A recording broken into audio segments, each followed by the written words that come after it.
지장대성인의 크나크신 월력은 항아사급토록 말해도 다하기 어렵다네 보고 듣고 우러러 예배하면 한 생각에 사람도 하늘도 무량한 일로 이롭게 되리라 하시네.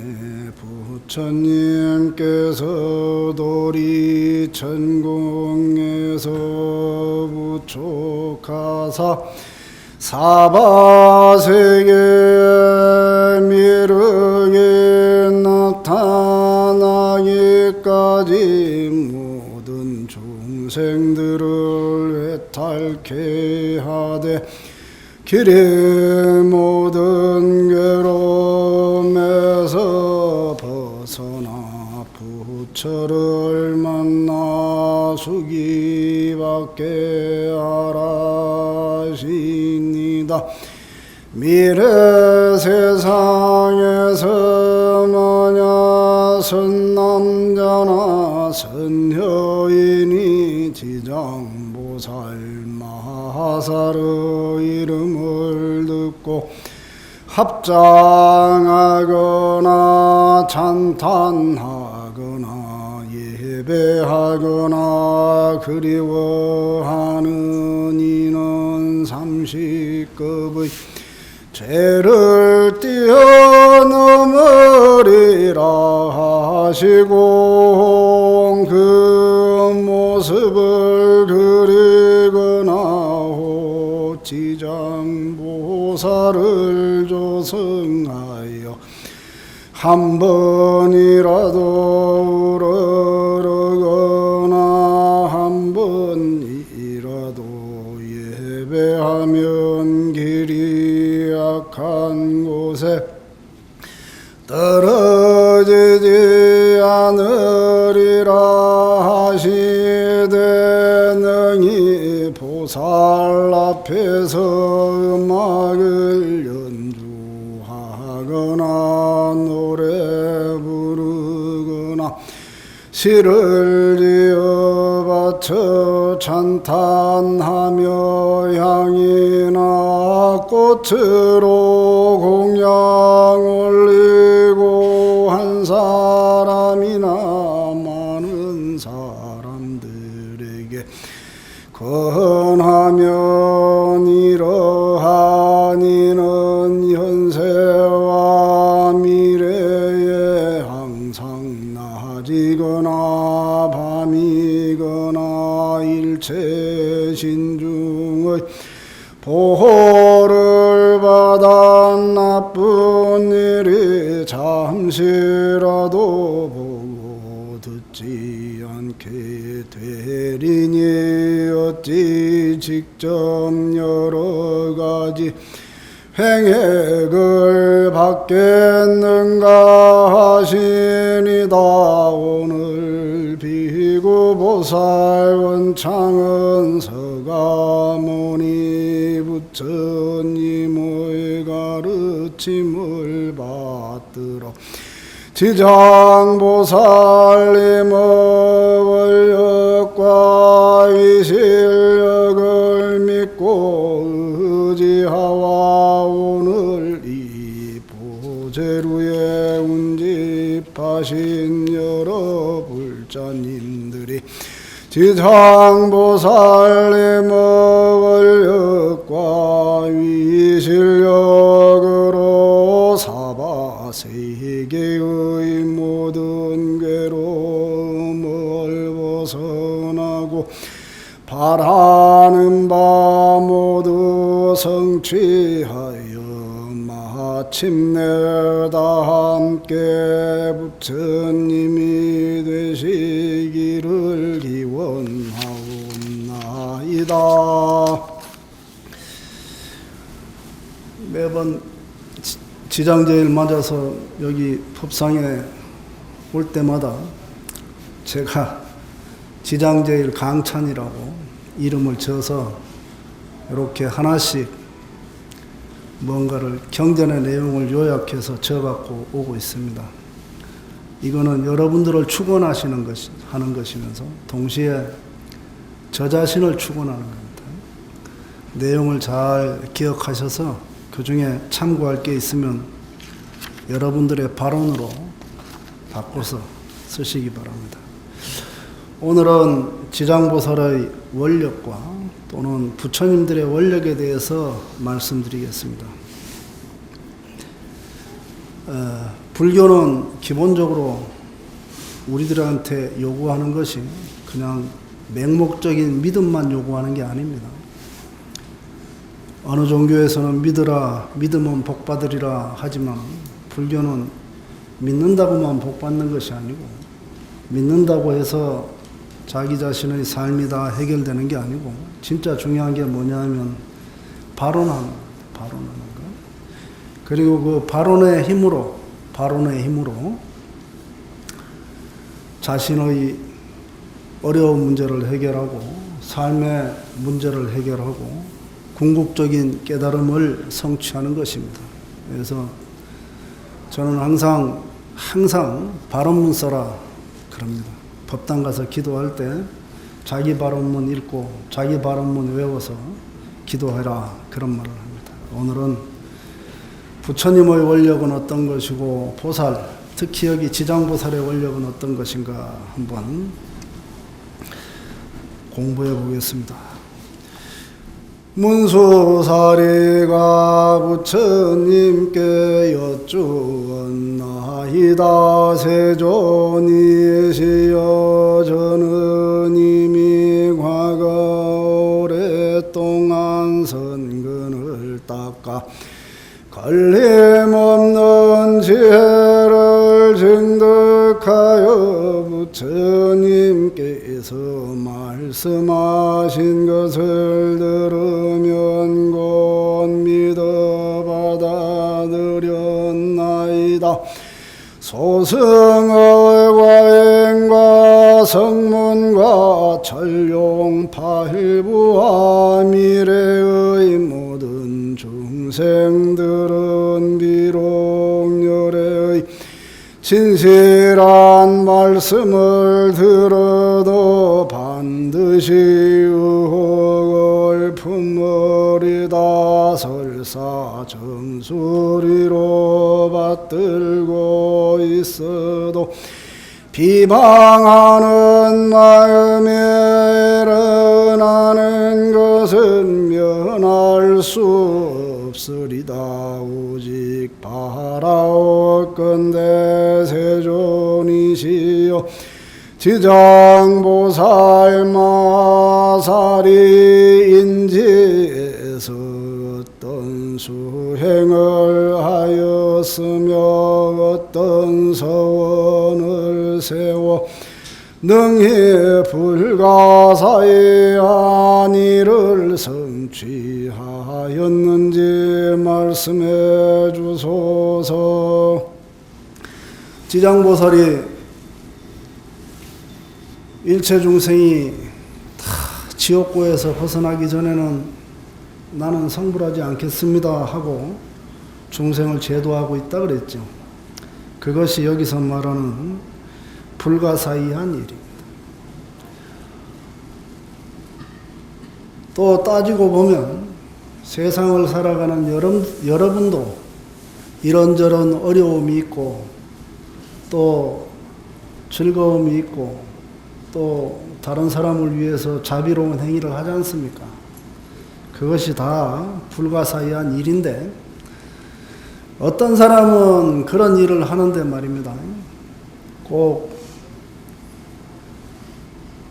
끌려가듯이 억지로 하는 사람이 있고 어떤 사람은 스스로 마음을 내가지고 즐거운 마음으로 신바람나게 하는 사람이 있거든요.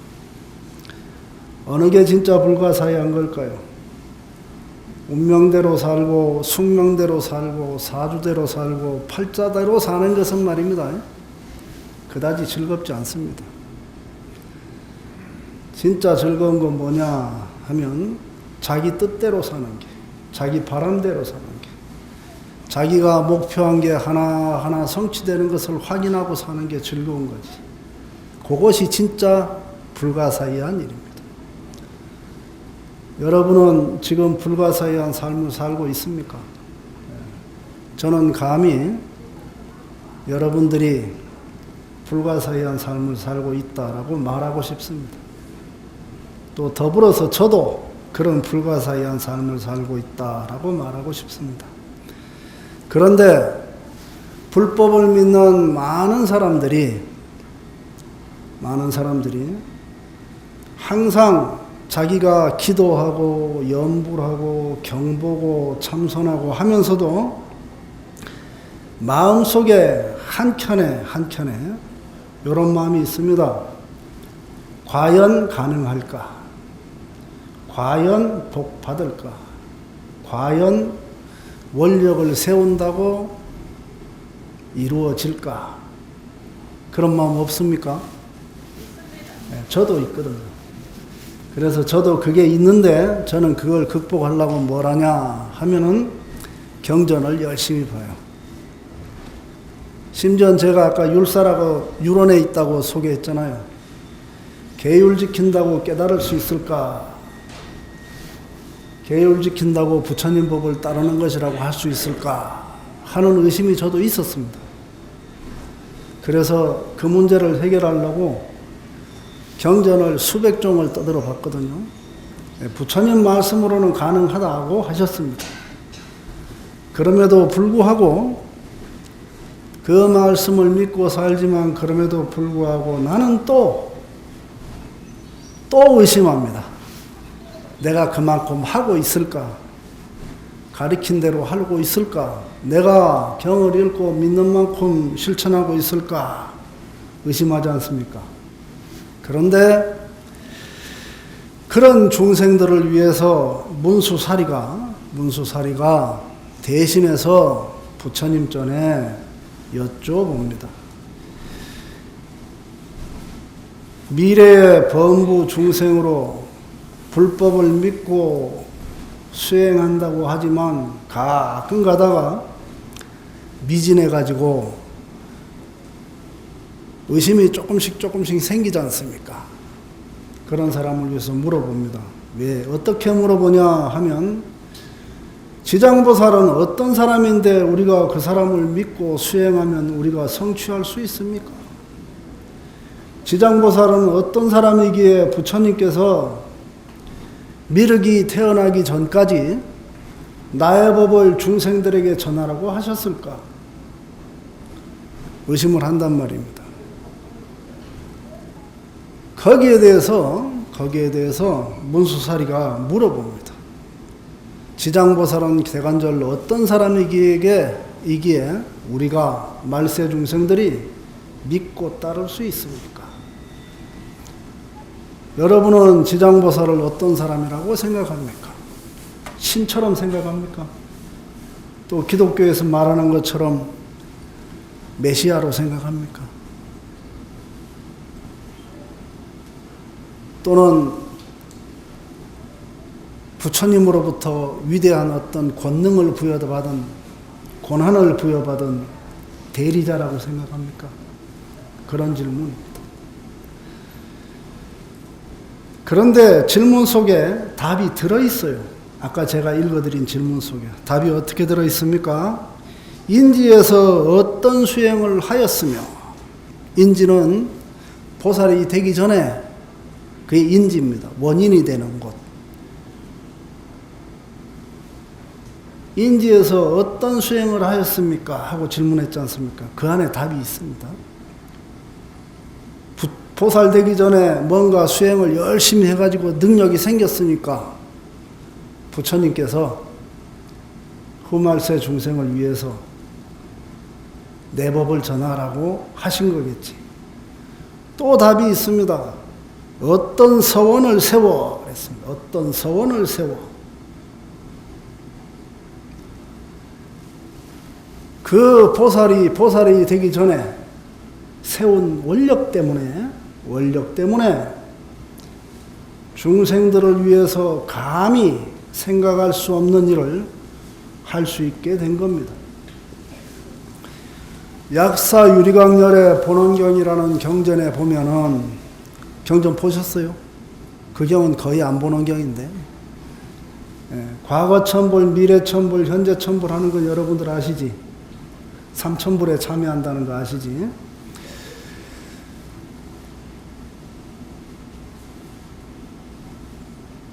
과거 누원급 전에 부처님이 계셨는데 그분이 약사 유리강렬이거든. 그런데 그분이 세상에 나시고 나서 53분의 부처님들이 계셨대요. 미래 천불도 그 부처님 제자고, 현재 천불도 그 부처님 제자고, 또 과거 천불도 그 부처님 제자래요. 그런데 그 경에서 53분 부처님의 성함을, 이름을 쫙 나열하면서 뭐라고 했냐 하면은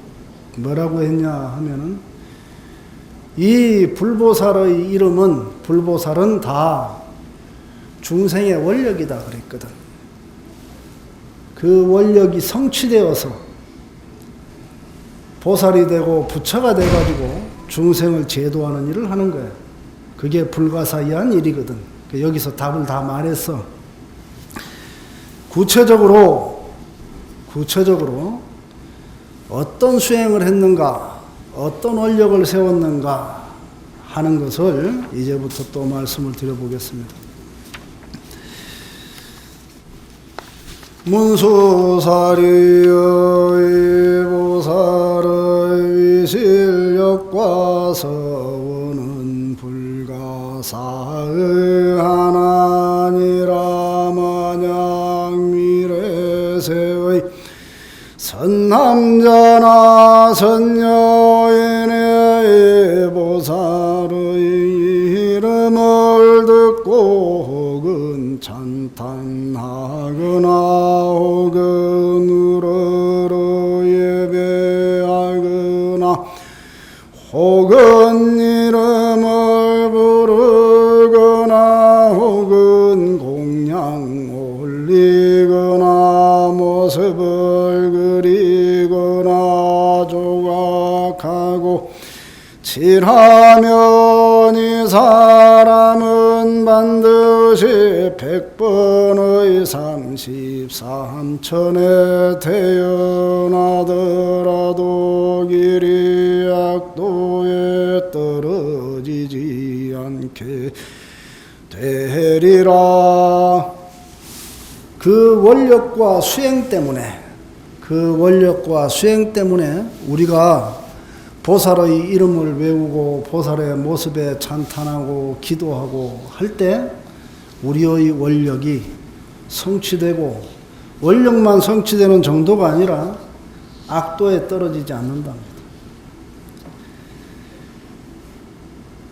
염불하고 기도하고 부처님 전에 촛불 켜고 향 켜고 꽃 올리고 하지 않습니까? 그것이 그 원력 때문입니다. 그 성취한 수행력 때문입니다. 다른 종교하고 달라서 불교는 말입니다, 어떤 신에게 기도하는 것이 아니고 성취한 이에게 기도하는 겁니다. 근데 뭘 성취했냐 하면은 원력을 성취한 이에게 기도한 겁니다. 수행을 성취한 이에게 기도하는 겁니다. 그러려면 불자들이 자기가 기도하는 대상의 원력이 무엇이는지 알아야 되지. 그분의 수행이 어떠했는지 알아야 되지. 그러면서 나의 원력과 나의 바람과 나의 삶을 그분의 원력과 그분의 삶하고 일치시켜가는 노력을 해야 돼. 그냥 손바닥에 지문 사라지도록 빌기만 하면 안 되고, 뭐 해야 되냐? 경을 읽고 그 원력을 이해하고 나도 그런 원력을 세우고 경을 읽고 그 수행이 어떠했는가를 보고 나도 그 수행 가운데 하나라도 따라가리라 하는 마음을 세워야 된다, 이런 말입니다. 그래서 경전마다 뭐라 그러냐, 이 경을 읽어라. 그리고 경전마다 부모 형제가 죽은 날이라도 이 경을 강설하라 한 겁니다.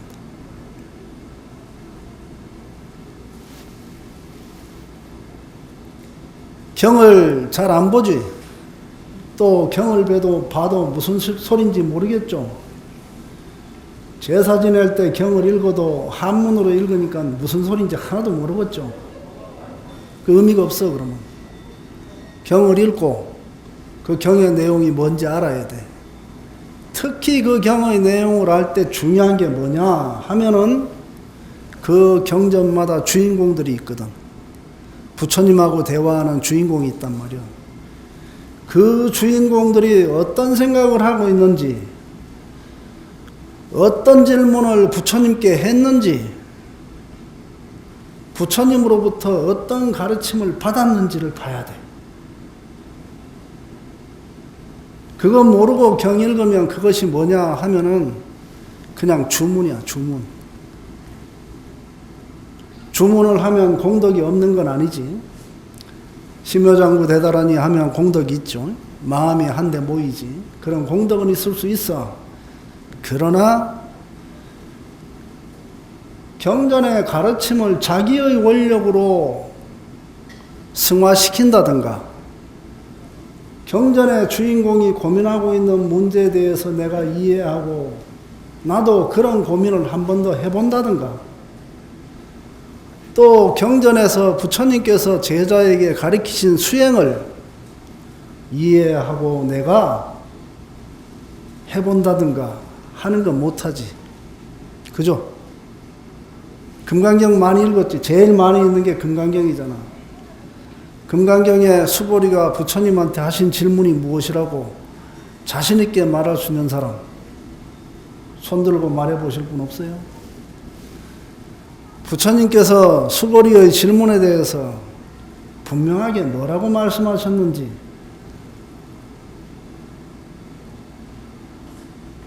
말씀해 보신 분 있어요? 부처님께서 수보리에게 말씀하신 가르침을 실천하기 위해서 어떤 수행을 하라고 금강경에서 말했는지 저한테 가르쳐 주실 분 있습니까? 이해 가십니까? 경을 읽을 때 그 경전의 내용이 무엇인지를 확실하게 이해하고 읽어야 돼요. 자, 그러면 지장보살은 어떤 원력을 세웠을까요? 지난번에도 한번 말씀드렸는데 지장보살은 이런 서원을 세웠습니다. 저는 지금부터 미래가 닿도록 헤아릴 수 없는 급에 이르도록 이 죄로 괴로워하는 육도의 중생들을 위하여 널리 방편을 갖추어 모두 다 벗어나게 하고서야 저 자신이 비로소 불도를 이루겠나이다. 바른 나였나니라. 요게 지장보살의 발언입니다. 헤아릴 수 없는 겁에 이르도록 죄로 괴로워하는 육도의 중생들을 위해서 모든 방편을 다 갖추겠습니다. 이 모든 방편이 뭘까요? 배고픈 사람한테는 밥 한 끼 주고 병든 사람한테는 병 고쳐주고, 추워하는 사람한테는 옷 주고, 슬퍼하는 사람은 위로해주고, 수행하고 싶은 사람한테는 같이 수행하는 법을 가르쳐주고 함께 수행하고, 할 일이 한두 개가 아니죠. 수만 가지입니다. 수만 가지. 어떤 사람은 바라기도 하고 어떤 사람은 에이 그까짓 것하고 무시하기도 하지 않습니까? 바라는 사람은 가르쳐주기가 쉬워요. 그죠? 춥다고 오돌오돌 떨면서 옷 한 벌 구하는 사람은 말이요, 옷 한 벌 벗어서 주면 얼른 고맙습니다 하고 입잖아. 근데 바라지 않는 사람은 어떻게 해야 될까요? 바라게 만들어야지.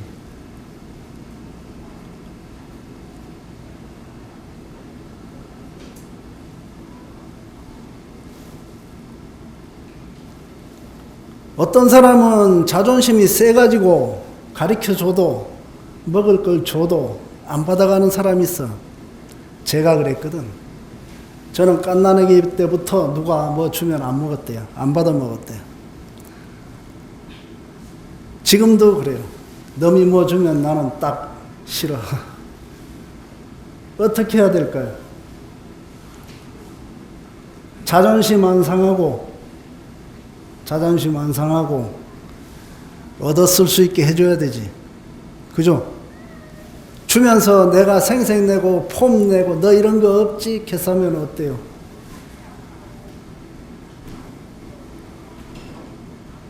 필요하지만 자존심이 상해서 아이 괜찮아요 그러잖아. 온갖 방편을 갖추어 가지고 중생들을 제도한다는 말은 무슨 소린고 하니? 중생들의 마음에 따라서 어떤 놈은 자존심이 세가지고 어떤 놈은 그까짓 거 하고 콧똥 끼는 놈도 있고 그렇지 않습니까? 그런 수많은 중생들한테 각자 필요로 하는 것을 알아서 어떤 사람한테는 내 손으로 주고 어떤 사람은 알아서 가져가게 두고 어떤 사람은 칭찬해주고 어떤 사람은 꾸짖어주고 어떤 사람한테는 계를 가리키고 어떤 사람한테는 자비심을 가리키고 어떤 사람한테는 그냥 참선하는 법만 가리켜도 되고 그렇게 수많은 방편을 써가지고 그 중생들이 전부 다 스스로 고통에서 벗어나는 길을 스스로 찾도록 가르쳐준다는 말입니다. 오늘 제가 여기 이 자리에서 여러분들한테 이렇게 강설을 하는 것도 그 목적은 가르치는 데 있지 않습니다. 여러분이 알아차리게 하는 데 목적이 있습니다. 그런데 제가 능력이 모자라서 여러분들이 금방금방 못 알아차리지, 그지?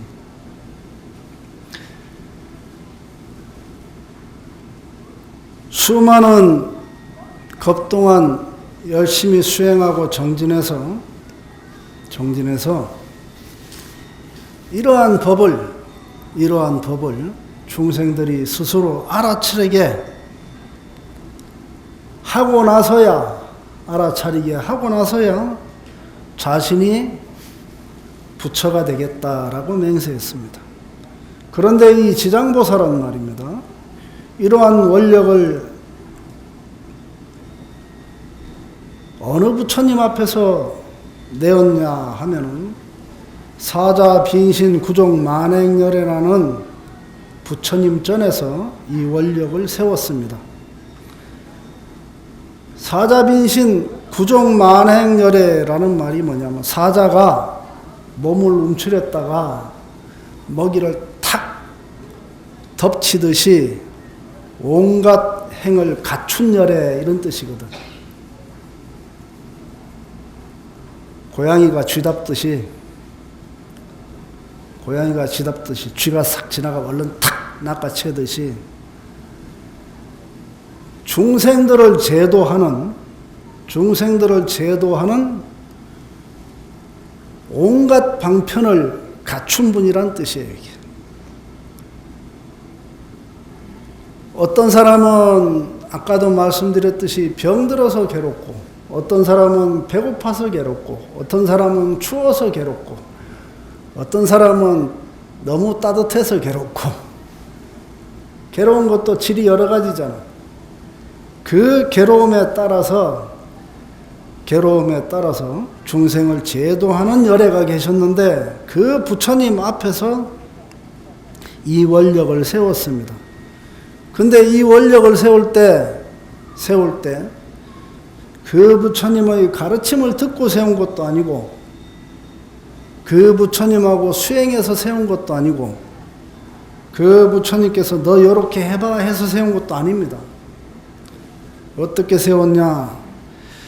그때 장자의 아들이 부처님의 32가지 모습과 80가지 자세한 모습으로 온갖 복과 덕에 장엄한 것을 보고 그 부처님께 여쭈었나니라. 어떤 수행과 서원을 하여야 이러한 모습을 얻을 수 있나이까. 이때 사자 빈신구종만행열애께서 장자의 아들에게 말씀하셨나니라. 이러한 모습을 얻으려면 반드시 오랫동안 일체 고통받는 중생들을 제도하여야 하나니라. 두 가지죠, 두 가지. 한 개는 부처님의 외모, 또 한 개는 세부적인 가르침은 없지요. 여기 그냥 뭐 했습니까? 고통받는 중생들을 제도해야 된다. 부처님 겉모습을 보고 부처님께서 물어봤습니다. 나도 당신처럼 되고 싶은데 어쩌면 좋습니까? 하니까 중생 제도하면 돼, 이렇게 말했습니다.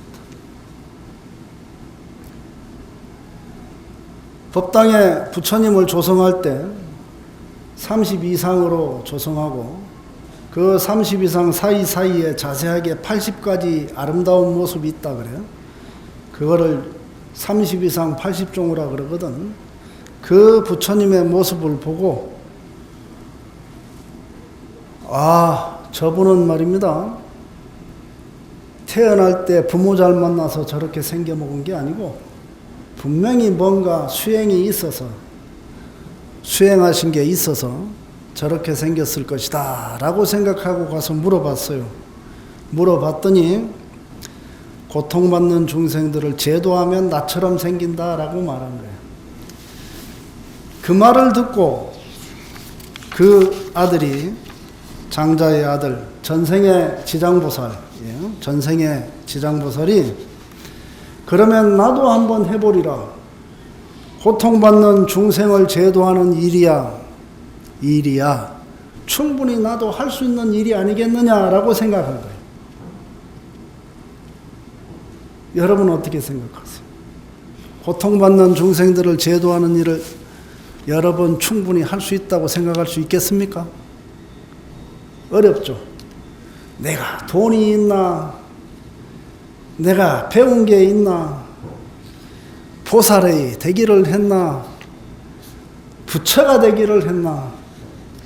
스님들도 못하고 있는 저것을 내가 어찌 다 한단 말이냐? 이런 생각이 앞서죠. 안 그래요? 근데 지장보살은 전생에 그렇게 생각하지 않고, 그래? 그럼 나도 한번 해보자. 중생의 고통이야 종류가 몇 가지일까요? 84,000가지. 고통이라 그러면 다 고통이고, 즐겁다 그러면 다 즐거움이지. 그죠? 저는 어릴 때 스스로 가학하는 게 취미였어요. 저 몸을 괴롭히는 게. 출가 전에 16, 17, 18때. 진짜요. 그런데 그게 나는 짜릿해, 기분이 좋아. 벽도 쳐보고 석달려를 굶어도 보고, 석달려는 과장이지만 굶어도 보고, 사마귀 같은 거 나면 칼로 후벼 패보기도 하고 파보기도 하고 그럴 때 왠지 모르는 쾌감이 있었거든요. 사람이라는 종자가 이상한 종자야. 뻔히 괴로운 것인데도 즐거움을 느끼기도 하고, 즐겁다고 좋아하고 엎치고 깝치다가 어느 순간에 그 괴로워하기도 하거든. 그래서 중생의 고통이 종류가 워낙 많아. 어떤 것은 터럭만큼도 안 되고, 어떤 것은 산더미만 하고, 어떤 것은 산더미만 한 줄 알았는데 어느 순간에 터럭만 하거든. 그래서 마음만 먹으면 누구든지 할 수 있는 일이 되거든. 사실은. 그래서 그런지 모르지만 지장보살은 말입니다.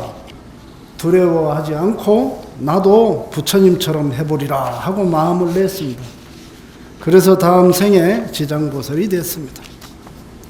아까 32상 80종호 얘기했지 않습니까? 자, 32상 80종호를 말씀드리면서 각각의 부처님 모습이 어떤 원력과 어떤 수행이 그 모습에 표현되어 있는지 말씀을 한번 드려보겠습니다. 여러분 32상 80종호에 대해서 배운 적 없죠? 부처님 이마에 커다란 사마귀 하나 있지? 그죠? 여기 사마귀 하나 있잖아. 사마귀가 아닙니다. 미간백호라 그러는 거고. 또 부처님 머리가 보면 요 볼록하게 솟았지? 사람이 저렇게 생길 수 있을까? 그런 생각 안 듭니까? 그런 것들이 32가지가 큰 게 있습니다. 그 중에 몇 가지만 제가 말씀드려 보겠습니다. 첫째는 발바닥이 평평하고 부드럽답니다. 여러분 발바닥 안 평평하죠? 그죠? 발바닥 평평하면 뭐라 그래요? 평평족은 군대 못 가요. 발바닥이 평평해가지고 부드러워서 땅에 착 달라붙는답니다. 부들부들해서. 그것은 부처님께서 보살로 계실 때 육바라밀을 수행하고 그것을 성취해서 중생들을 이롭게 하시는 것을 상징한답니다. 과거 전생에 육바라밀을 수행해서 성취하신 것이 발바닥이 평평한 것으로 표현되어 있습니다. 두 번째는 손과 발에 바퀴 모양이 있답니다. 여러분은 손에 지문 있죠? 이 지문이 우리처럼 이런 지문이 아니라 바퀴 모양이 있답니다. 그런데 그 바퀴 모양에 살이 1000개가 있답니다. 리어카 바퀴에 보면 살대 있지? 그것처럼 살대가 있는데 그게 1000개가 있답니다.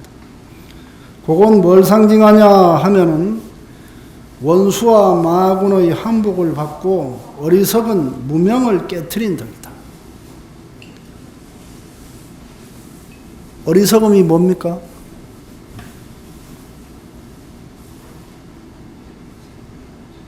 어리석음이 뭐냐면 세상은 무상하고 무아한데 세상이 무상하고 무아한 줄 모르는 게 어리석은 거예요. 무아하고 무상한 줄 모르니까 집착해. 내 것이라고 집착해.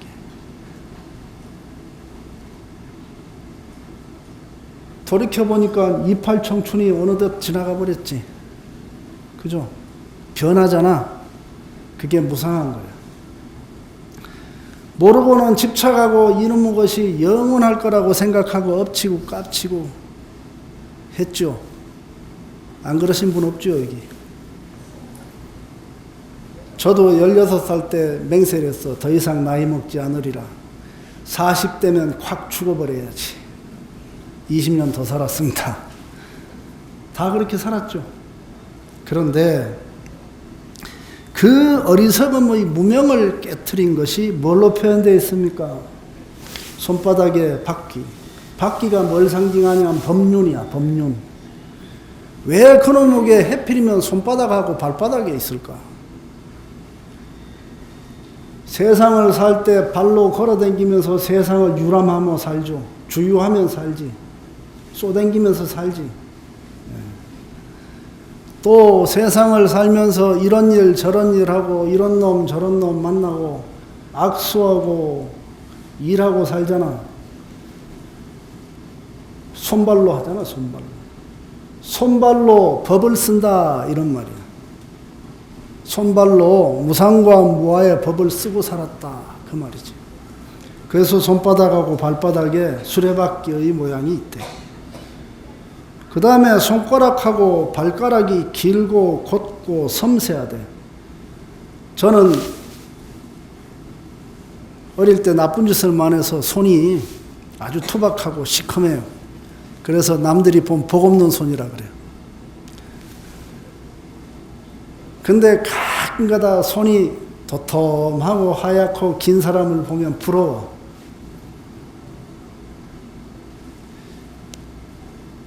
손가락이 곧고 섬세한 것은 말입니다.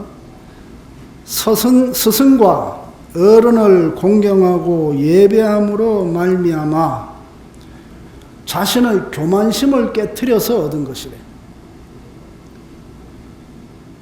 나 잘났다 하는 마음 있잖아요. 나만큼 그거 하는 사람 없어, 이런 마음 있죠. 제가 이래봬도 조계종에서 컴퓨터 IT 쪽으로는 조금 거시기 한 사람이에요, 사실은. 지금은 좀 덜하지만. 근데 가끔 컴퓨터나 이런 것 가지고 떠드는 사람들 보면 지까짓게 하는 마음 여기서 올라오거든. 예? 야, 나는 니들이 말이야, 태어나기도 전부터 그 일 했다.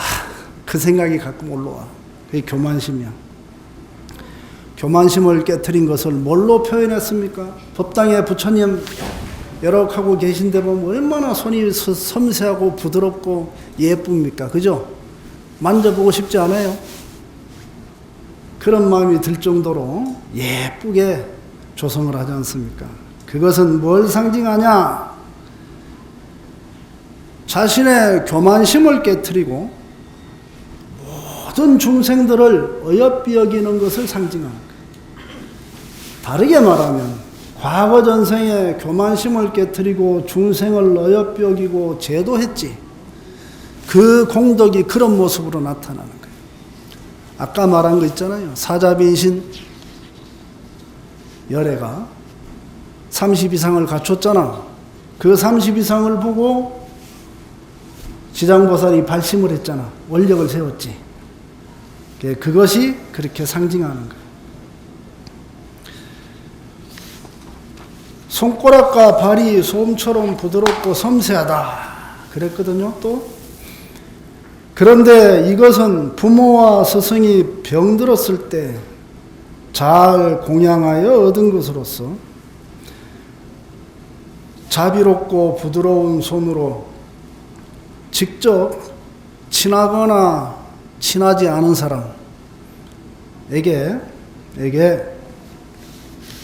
잘 대한 것을 상징한대요. 화나면은 어떤 사람이 이렇게 손을 탁 잡으려고 됐어! 그러고 뿌리치잖아. 그런 걸 안 하셨대. 그 말 무슨 말인 줄 아세요? 친하거나 친하지 않거나 중생을 대할 때 분별심으로 대하지 않았다, 이런 말이죠. 원력을 세울 때 나는 중생을 대할 때 분별심으로 대하지 않으리라.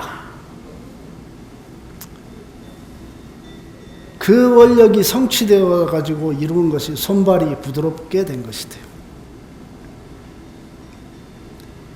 그 다음에 제일 기이한 것이 이건데, 부처님께서 딱 서면은 손이 무릎에 닿는데, 여러분은 손이 무릎에 닿습니까? 안 닿습니까?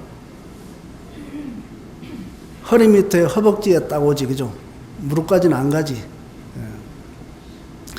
무릎에 딱 닿는답니다.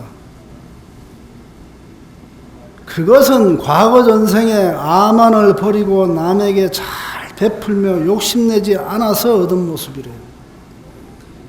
여러분 암안심 있죠? 아까 교만심하고 암안심하고 같은 거야. 나 잘났네 하는 거지. 그리고 남한테 뭐 줄 때 어떻게 생각하고 줍니까? 그래 필요하니까 가져가. 그게 아니죠. 내 건데 나한테 필요한데 이거 얼마짜린데 그러고 주지 않습니까? 그리고 다음에 그놈이 고만한 가치로 은혜를 갚기를 생각하고 주지 않습니까? 아니신 분 거의 없죠. 돌려받을 생각을 하고 주지 않습니까? 그러면서 이 공덕으로 더 많은 복을 받기를 바라지 또. 그 욕심이야. 그냥 주는 게 아니야. 그런데 부처님은 말이요. 손이 무릎에 닿는 정도의 그런 몸의 모습을 갖췄어. 그게 뭐 때문에? 암안심 버리고 잘 베풀어서 얻은 것이다. 베풀고는 욕심을 안 부려서 얻은 것이래.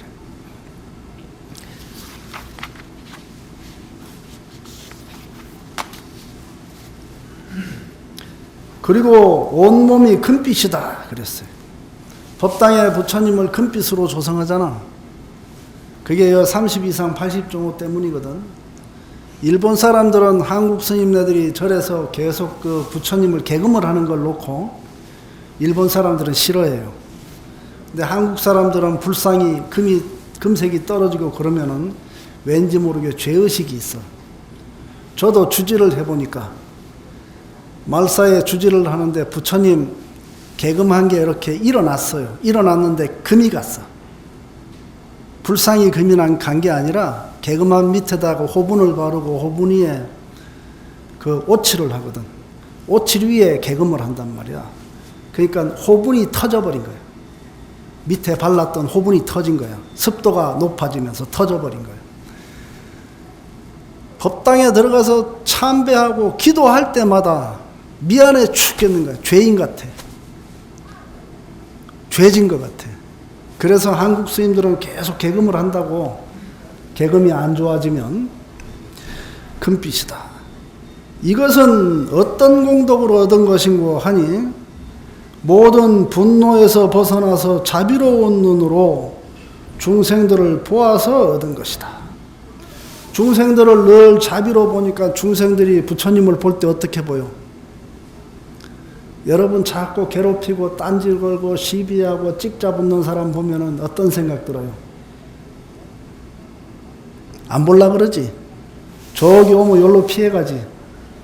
그죠? 금빛으로 빛난다는 말은 무슨 말인 거 아니야? 어떤 중생들이 보고 싶어 한단 말이야. 사람들이 보고는 혐오심이 안 생긴단 말이야. 그 혐오심이 안 생기는 그런 모습은 무엇으로 얻은 것이냐? 항상 중생들을 볼 때 말하지 않고 행동하지 않고 주지 않더라도 쓱 쳐다볼 때 부드러운 눈으로 자비로운 눈으로 봤다는 거예요. 그러니까 5 비구가 부처님께서 처음 법을 전한 사람들이잖아. 예? 그런데 부처님께서 고행을 버리고 혼자 수행해서 깨닫고 나서 누구를 먼저 제도할까 하시다가 당신하고 같이 수행하던 5 비구를 찾아오는데 5 비구는 저거 변절자, 배신자, 고행을 포기한 자, 예? 라고 생각하고 안 볼라 그랬거든. 안 볼라 그랬는데 부처님께서 한 발 한 발 앞으로 다가오면 다가올수록 본인들 스스로가 마음이 바뀌어서 부처님 주변에 모인 거야. 나한테 와라. 일로 와. 내가 할 말이 있으니까 하고 안 불러셨는데도 와서 모이는 거야.